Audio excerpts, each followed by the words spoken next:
오랜 옛날부터 있었던 깊은 웅덩이 속에 개구리들이 살고 있었습니다. 동그란 하늘 속에 나타나는 햇님과 그리고 달님, 별님, 그리고 가끔 우물 안으로 낙엽과 꽃잎, 어린이들의 장난감, 또 때로는 돌멩이들이 날아 들어오기도 했습니다. 이 우물 속에 살고 있는 개구리들은 매일 즐거운 것처럼 그렇게 살아갔습니다. 그런데 어느 날부터인가 식구들이 많아지고 이상한 냄새들이 나기 시작한 것은 할아버지, 할머니 개구리들이 죽고 난 이후부터였습니다. 왜 그럴까 하고 모든 개구리들이 생각했습니다. 그렇지만 알 수가 없었죠. 시간이 자꾸 흘러 깊은 웅덩이 속에는 더 많은 개구리가 살게 되었습니다. 뿐만 아니라 웅덩이 안에는 이상한 일들이 더 많아졌는데요. 갑작스럽게 병에 걸려 아파하는 개구리가 있는가 하면 어떤 개구리는 또 죽기까지 하였습니다. 그때 지혜로운 한 개구리가 이렇게 말했습니다. 여러분, 우리가 살고 있는 이 웅덩이는 지금 굉장히 위험합니다. 우리가 살고 있는 이 웅덩이 안에 물은 썩어가고 있고 이러다가는 우리 모두 다 죽습니다. 우린 이 웅덩이에서 탈출해야만 합니다. 그런데 많은 개구리들은 이 개구리의 말을 믿지 않았습니다. 그럴 리가 없어요. 가끔 있었던 전염병일 뿐이야. 우리 웅덩이가 조금 더러워지긴 했지만 아직은 괜찮아. 이러면서 대수롭지 않게 생각했습니다. 그렇지만 몇몇 개구리들은 지혜로운 개구리의 말을 믿고 두려워하며 어떻게 해야 탈출할 수 있을까 고심하게 되었습니다. 그래서 이 개구리들은 애를 쓰며 웅덩이 벽을 기어 올라가려고 했지만 이 벽면이 너무 미끄러워서 떨어지고 말았습니다. 오늘도 그 웅덩이 안에 있는 몇몇 개구리들은 희망도 없이 계속해서 탈출을 시도하고 있습니다. 이 이야기에 나오는 개구리들이 스스로 웅덩이에서 탈출할 수 있는 방법이 있을까요? 웅덩이는 깊기 때문에 개구리가 스스로 탈출할 수 있는 방법은 없습니다. 탈출할 수 있는 방법이 전혀 없이 이 개구리들에게 시간이 지나간다는 것은 곧 죽음을 의미하는 것이죠. 그들 스스로 절망적인 깊은 우물에서 빠져나올 수 있는 방법이 없기 때문입니다. 같은 의미에서 우리 스스로 우리를 구원할 수 있는 방법이 있을까요? 우리 앞에 다가오는 죽음을 피할 능력이 여러분에겐 있으십니까? 우리 스스로는 우리 앞에 다가오는 죽음을 해결할 수가 없습니다. 우리의 어떤 노력으로도 우리 스스로 구원할 수 있는 방법이 없으며 또 죽음을 피할 능력도 없습니다. 이것이 로마서 1장 18절부터 3장 20절까지에서 말씀하고 있는 인간이 처한, 우리가 처한 상황입니다. 사람은 죄로 인해 죽음의 권세에서 벗어날 힘이 없습니다. 죽음에서 구원받을 어떤 능력도 사람에겐 없습니다. 죄로 인해서 전적 타락하여 무능한 존재가 되었는데 그것이 바로 우리라는 것입니다. 그러한 인간이 스스로의 힘으로 사망에서 벗어나려고 그리고 죄에서 벗어나려고 한다는 것은 우물 안에서 탈출을 시도하는 이 개구리들과 같을 뿐입니다. 조금 전에 말씀드린 이 우물안 개구리들이 스스로는 우물 안에서 탈출할 수 있는 방법이 없지만 그렇다고 방법이 전혀 없는 것은 아닙니다. 만일 우물 밖에서 누군가가 두레박을 설치해서 개구리들이 살고 있는 그 우물 안에 깊이 내려온다면 그 두레박을 타고 개구리들은 탈출할 수 있습니다. 살 수 있게 되는 것이죠. 마찬가지로 우리가 구원에 이를 수 있는 길은 우리의 힘이나 능력이 아니라 우물 속 개구리들이 우물 밖에 있는 누군가에 의해서 내리어진 두레박을 타면 탈 수 있는 것처럼 세상 밖에 있는 절대자의 도움이 있으면 가능하다는 것이죠. 인간의 노력으로 죄에서 구원받을 수 있는 길이 없다. 이것이 지금까지 로마서를 통해 사도 바울이 이야기하고 있는 것입니다. 그런 우리에게 하나님께서 구원에 이룰 수 있는 길을 열어주셨습니다. 그것이 하나님께서 우리에게 나타내신 하나님의 의라 할 수 있습니다. 하나님께서 우리에게 당신의 의를 나타내신 이유는 단 하나입니다. 모든 사람들이 구원받도록 하기 위해서입니다. 그래서 21절, 22절에 이렇게 말씀합니다. 우리 다 같이 한번 읽어보도록 하겠습니다. 성경을 보고 21절, 22절입니다. 이제는 율법 외에 하나님의 한 의가 나타났으니 율법과 선지자들에게 증거를 받은 것이라. 곧 예수 그리스도를 믿음으로 말미암아 모든 믿는 자에게 미치는 하나님의 의니 차별이 없느니라. 하나님께서 예수님을 믿음으로 구원받는 길을 우리에게 허락해 주신 것은 모든 사람들을 구원하려는 하나님의 뜻에 있습니다. 여러분, 세상에서 가장 쉬운 것이 있는데 그 쉬운 것이 무엇이냐면 바로 구원받는 것이라 할 수 있습니다. 구원받기 위해서 갖추어야 할 아무런 조건도 필요 없기 때문입니다. 돈이 없어도 되고요. 건강하지 않아도 되고 또 많이 배우지 않아도 됩니다. 가족이 없어도 되고 상관없습니다. 그런 것들은. 단 하나 필요한 건 예수님을 믿는 것. 왜 모든 사람들이 구원받을 수 있는 이 믿음의 길을 하나님께서 허락하신 것일까요? 우리 스스로는 하나님의 의에 이룰 수 없기 때문입니다. 다시 말해서 우리는 죄로 인해 구원받을 만한 그 어떤 자격과 조건을 갖추고 있지 못합니다. 태어나서 지금까지 한 번도 죄를 짓지 않았다고 해도 죄가 유전되기 때문에 하나님의 의에 이룰 수 있는 사람은 없습니다. 태초의 인간인 아담이 죄를 범함으로 그의 후손인 모든 사람들도 죄를 갖고 태어나며 그로 인해 죄인이 되는 것이죠. 이 땅에서 살아가고 있는 모든 사람들은 죄가 유전되어 죄를 짓고 살며 죄의 세력으로 죄와 친밀해질 수밖에 없습니다. 그래서 23절에서 말씀하고 있듯이 모든 사람이 죄를 범하였음에 하나님의 영광에 이르지 못하게 된 것입니다. 인간이 이 죄로 인해 스스로 구원에 이룰 수 없는 존재가 되었습니다. 죄로 가득한 이 세상에 존재하는 것으로는 또 불가능합니다. 구원받을 수 있는 것이 세상에 그 어디에도 없습니다. 왜냐하면 이 세상은 인간의 죄로 인해서 죄로 가득한 세상이 되어버렸기 때문이죠. 그러나 하나님의 영광에 이르게 되는 길이 있다면 죄악이 관영한 이 세상 속에서라도 인간이 구원받는 길이 가능해지게 됩니다. 즉 하나님께서 제시해 놓으신 이 의에 이르면 하나님의 영광에 도달할 수 있게 된다는 것입니다. 그러면 죄를 해결받아서 하나님께로부터 의롭다 칭함을 받고 구원받을 수 있게 됩니다. 하나님께서 우리에게 보여주신 그 의에 이르는 길이 바로 예수 그리스도를 믿는 길입니다. 인간은 죄로 인해 하나님의 의에 이르는 것이 불가능하여서 우리가 의에 이르도록 믿음의 길을 하나님께서 허락해 주셨습니다. 우리는 죄로 인해 하나님의 의에 이르지 못하지만 예수님을 믿으면 하나님께서 그 예수님의 십자가의 공로를 보시고 우리를 의롭다 여기셔서 죄의 문제를 해결하시어 영원한 생명을 허락하시고 구원해 주신다는 사실입니다.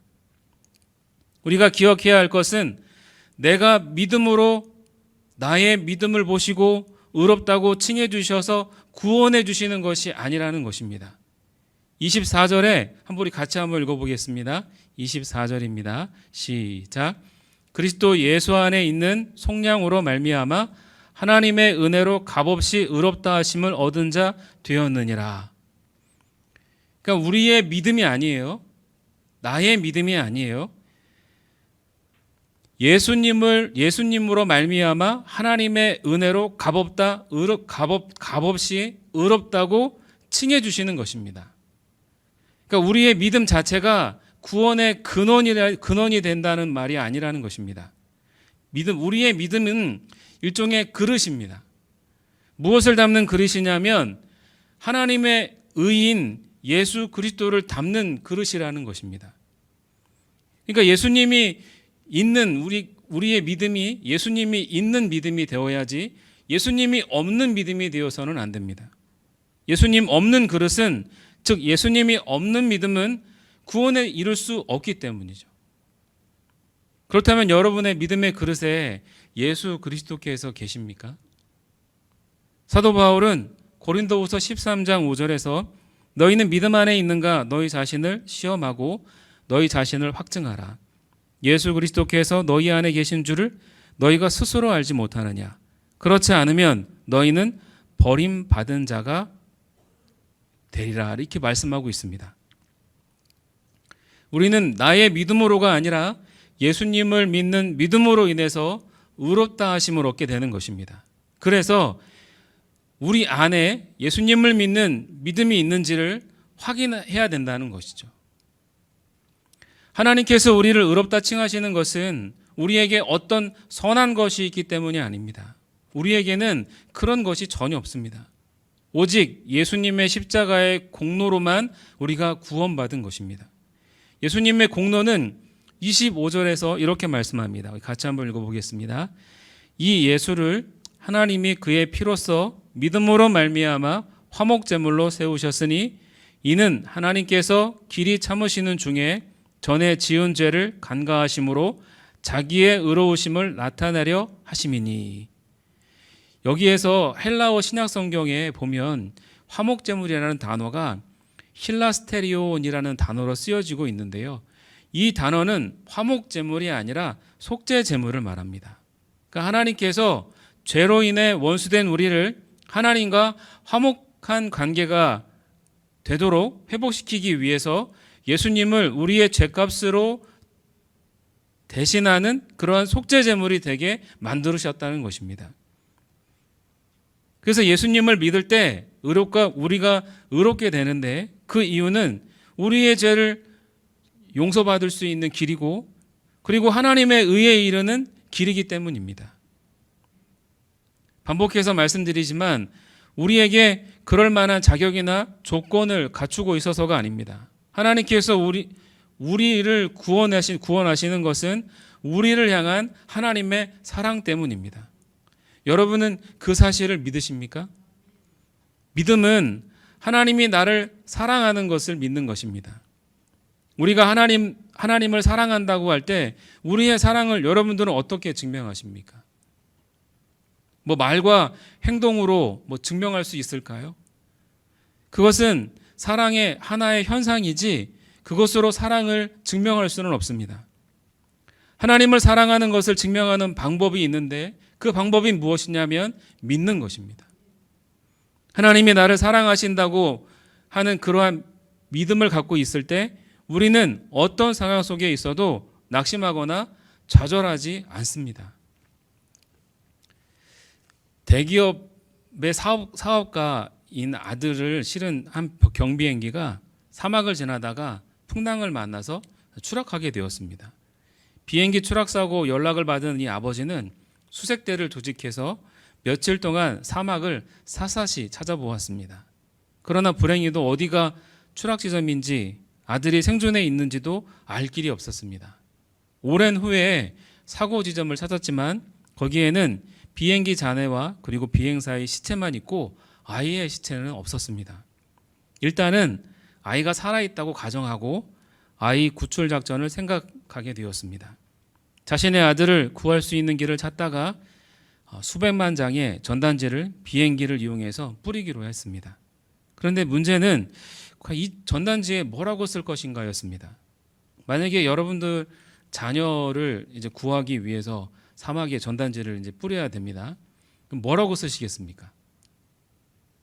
사막에서 생존하기 위한 방법을 쓰려고 하다가 이제 어느 지혜로운 분이 사람은 어려움을 당하면 생존을 위해서 모든 것을 스스로 알아서 하게 되어 있으니까 생존을 위한 방법보다는 지금 아이의 문제는 가정과 부모가 격리된 고독감일 테니 내 아들 조나 아빠는 너를 사랑한다 라고만 써서 뿌리자라고 이렇게 제안했습니다.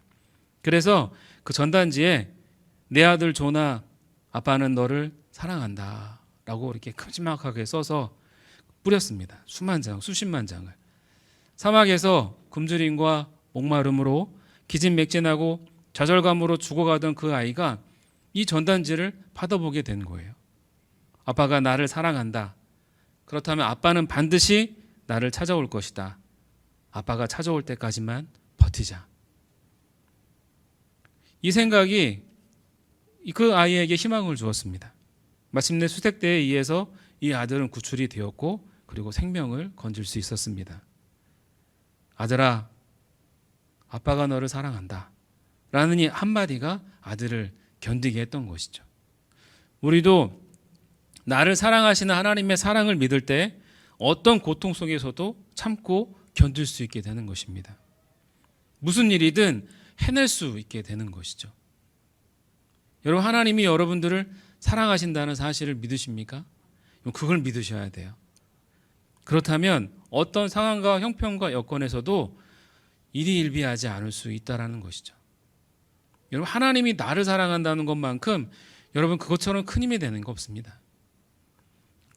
하나님께서 우리에게 당신의 의에 이를 수 있도록 예수님을 믿음으로 구원받을 수 있는 길을 허락해 주신 것은 우리는 구원받을 만한 아무런 자격이 없지만 하나님께서 우리를 사랑하셔서 우리를 구원해 내신 것입니다. 하나님께서 우리의 구원을 이루어 주시는 데 있어서 우리가 한 것은 아무것도 없다는 것을 우리는 반드시 기억해야 합니다. 하나님께서 모든 것을 다 하셨습니다. 그래서 27장 28절에 이렇게 기록되어져 있는 것이죠. 함께 읽어보겠습니다. 그런즉 자랑할 때가 어디냐 있을 수가 없느니라. 무슨 법으로냐?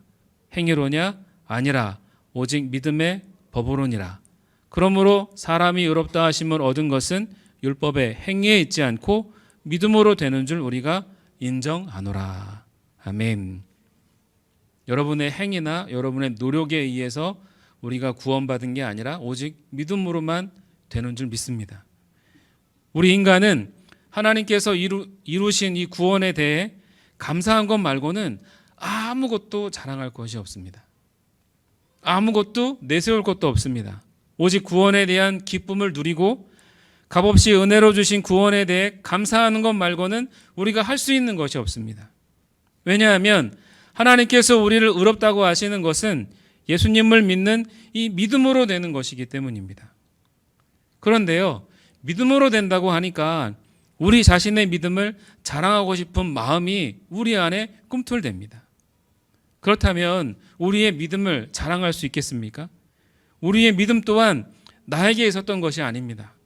에베소서 2장 8절에 보면 너희는 그 은혜에 의하여 믿음으로 말미암아 구원을 받았으니 이것은 너희에게서 난 것이 아니요 하나님의 선물이라. 그러니까 믿음조차 하나님께로부터 오는 선물이라는 것입니다. 우리는 하나님께서 주신 이 믿음에 응답하여서 구원함을 받았고 또한 그 믿음이 성장에 이르도록 완성에 이르도록 성화에 이르도록 하시는 것도 하나님이 하시는 것입니다. 창세기에 보면 우리가 잘 아는 아브라함이 등장하죠. 아브라함은 하나님께서 부르실 때 그가 응답하였습니다. 하나님께서 그에게 믿음을 주셨고 그가 그 믿음에 응답한 것입니다. 그러나 하나님을 믿는 초기에 그의 믿음이 굉장히 약했음을 성경을 통해 보게 됩니다. 하나님께서 그에게 주시겠다고 하신 그의 후손들에게 주시겠다고 하신 가나안 땅에 도착했을 때 마침 기근으로 황폐해 있는 상황이었습니다. 그러자 이 아브라함이 어떤 선택을 하였냐면 이 가나안 땅에서 떠나 애굽 땅으로 이주해 버립니다. 그리고 그곳에 애굽 왕에게 자기의 아내를 누이라고 속이고 그 아내를 애굽 왕에게 돈 받고 팔아버립니다. 첩을 들여 자녀를 낳게 하는 등 믿음의 조상과는 상당히 거리가 먼 그러한 모습을 성경은 보여주고 있습니다. 그랬던 그가 아들 이삭을 번제로 바치라는 하나님의 말씀에 믿음으로 순종하여서 믿음의 조상이 되었습니다. 그러한 믿음의 조상이 될 수 있도록 그렇다면 그 배후에 누가 역사하신 것일까요? 아브라함이 스스로 그렇게 노력해서 믿음의 조상이 된 것일까요? 하나님이 하신 것이죠. 아브라함은 불순종, 인간적인 방법, 도망, 그리고 회피뿐이었습니다.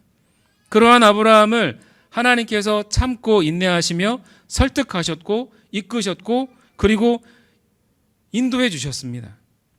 하나님이 믿음의 조상이 되도록 만들어 가신 것이죠.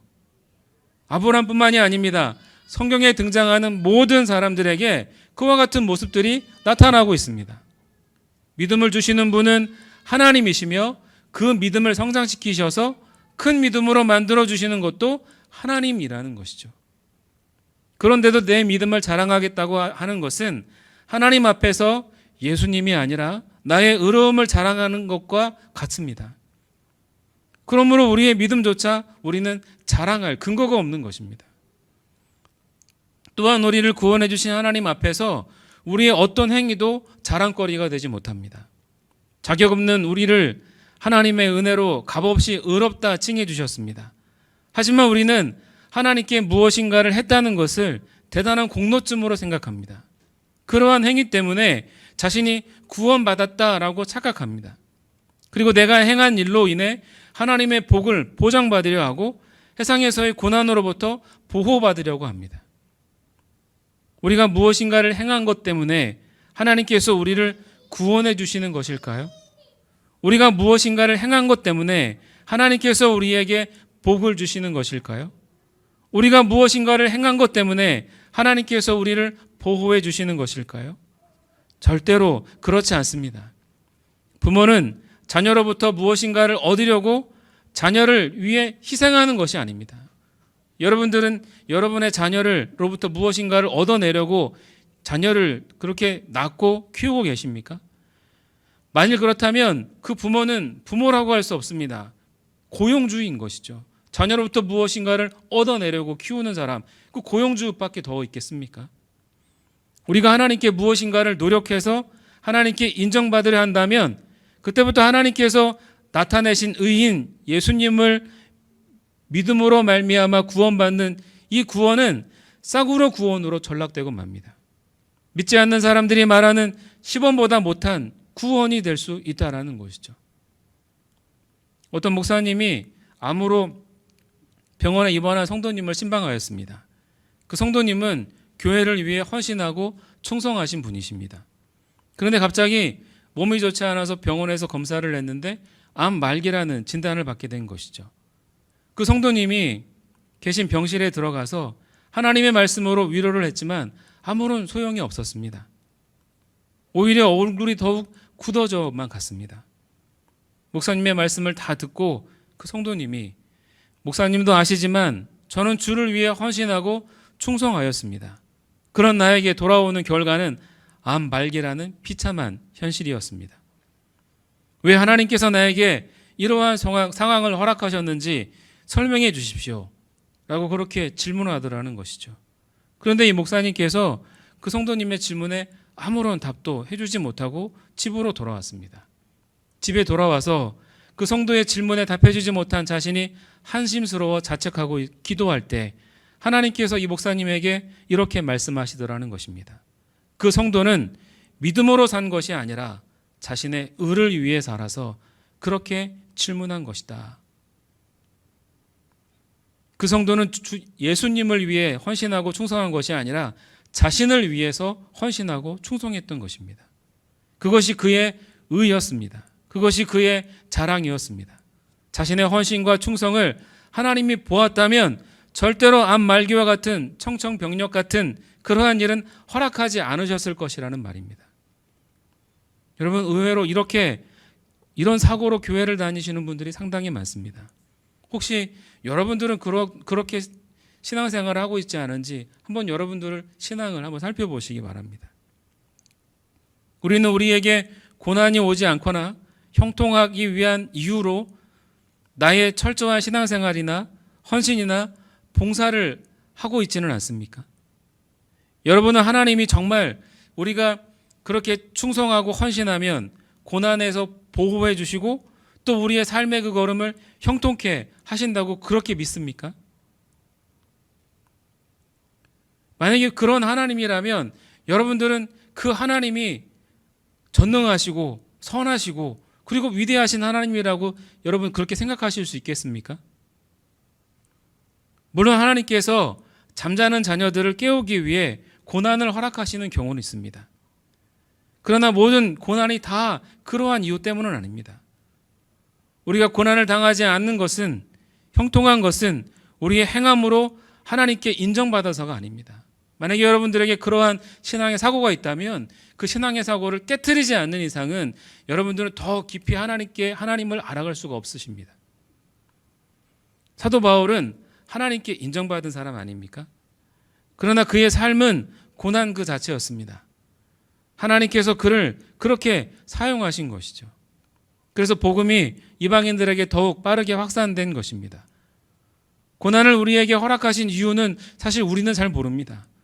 그래서 그 고난을 일종의 신비라고 말합니다.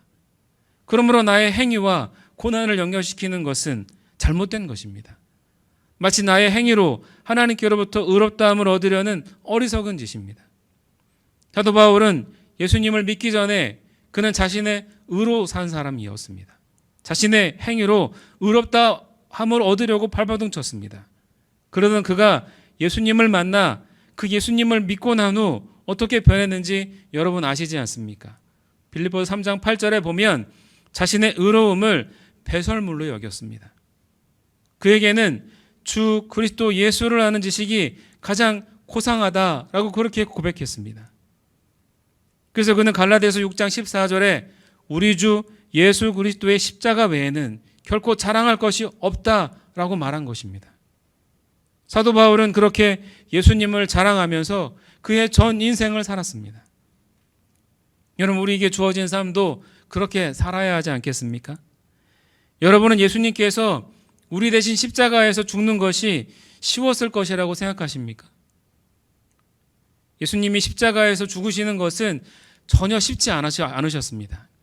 예수님께서 십자가에서 죽으시기 전날 밤에 땀방울이 핏방울이 될 정도로 3번씩이나 하나님 이 고난의 잔을 마시지 않았으면 좋겠습니다 라고 그렇게 기도하셨습니다. 그것은 십자가의 고통과 죽음이 무서워서 그렇게 기도하신 것이 아닙니다. 우리를 구원하기 위해 십자가에서 죽는 것이 억울해서도 아닙니다.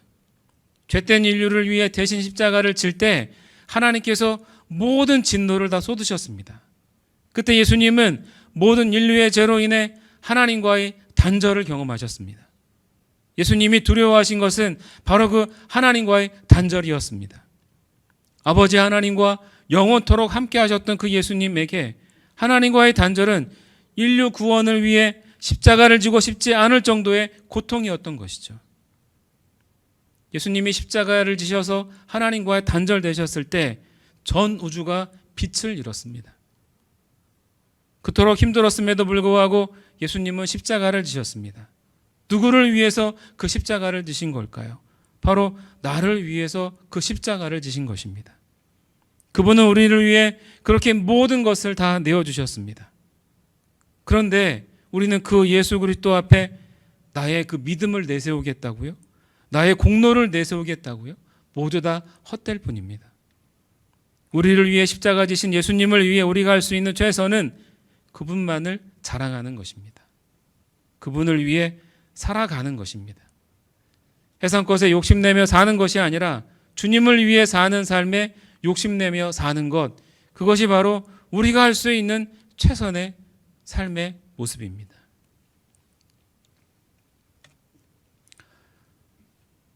전에 부목사로 사역했던 교회가 있습니다. 영생교회 사역하기 전에 안산에 있는 성광교회에서 약 5년 정도, 횟수로는 연으로 따지면 약 6년 정도를 사역했습니다.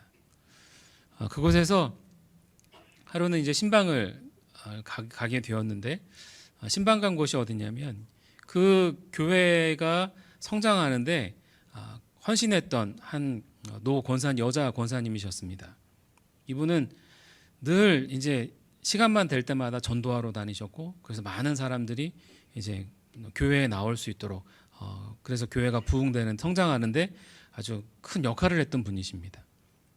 근데 이분은 되게 신방을 갖게 된 이유가 뭐냐면 자살을 하려고 하시는 거예요. 그래서 가족들이 자살을 막고, 그래서 좀 와서 좀 말씀을 좀 전해달라고 해서 갔더니 이분이 하시는 말씀이 뭐냐면, 거동이 불편하세요. 누워 계세요. 근데 하시는 말씀이, 내가 성광교회를 어떻게 성장하게 만드는데 내가 얼마나 큰 역할을 했는지 목사님 아시는지 목사님 모르신다고. 하나님이 그것을 아마 인정해 주실 거라고. 그래서 나는 지금 자살해도 하나님이 그것을 보시고 나를 구원해 내실 거라고. 그게 맞나요? 안 맞죠. 전혀 맞지 않습니다. 제가 충분히 설명드렸습니다. 권사님, 권사님이 성광교회를 위해서 얼마나 애쓰고 노력하셨는지 저 들어서 압니다. 그런데요, 구원은 그런 우리의 행위에 있지 않아요. 예수 그리스도를 믿는 믿음에 있어요.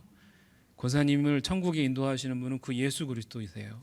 그분을 끝까지 믿고 의지하세요. 그러면서 기도하고 나왔습니다. 어떻게 됐을까요? 그 다음날 병원에서 연락이 왔습니다. 그 농약을 드신 거예요. 그래서 지금 생명이 좀 위태로운 상황인데 마지막 임종 예배를 드려달라고. 그래서 병원에 중환자실에 갔습니다. 제가 가니까 그분이 마침 원래 눈을 감고 계셨대요. 의식을 잃고 계셨다는 거예요. 그런데 가자마자 의식이 돌아왔고, 그래서 제가 권사님께 말씀드렸어요. 귀에 가까이 대고, 권사님 행위를 자랑하지 마시고 예수 그리스도의 십자가의 공로를 붙드세요. 그랬더니 이분이 그 말을 듣고 다시 눈을 감으셨습니다. 그리고 바로 소천하셨는데 어떻게 되셨는지 저는 잘 모릅니다. 그러나 바라기는 예수 그리스도의 그 십자가의 공로 의지에서 천국 가셨으면 하는 바람입니다. 여러분, 우리가 그런 존재라는 거예요. 우린 틈만 나면 우리의 의를 내세우려고 하고 우리의 행위를 내세우려고 하고 나의 믿음을 자랑하려고 합니다. 근데 예수 그리스도 앞에 우리의 믿음을, 우리의 행위를 자랑한다고요? 말도 안 됩니다. 우리가 할 수 있는 건 그 예수 그리스도를 자랑하는 것, 그분 안에서 기뻐하고 즐거워하는 것, 그것이 우리가 할 수 있는 최선입니다. 예수님만 자랑하며 살아가실 수 있길 바랍니다. 예수님만을 위한 삶을 살아가시기 바랍니다. 우리 인생의 마지막 날 유일하게 남는 것은 예수 그리스도뿐입니다. 그래서 예수님을 잃으면 전부를 잃게 되는 것이고요, 예수님을 소유하면 전부를 얻는 것입니다. 예수 그리스도를 붙들고 그분만을 자랑하시며 살아가실 수 있는 우리 모두가 되기를 주님의 이름으로 축복합니다.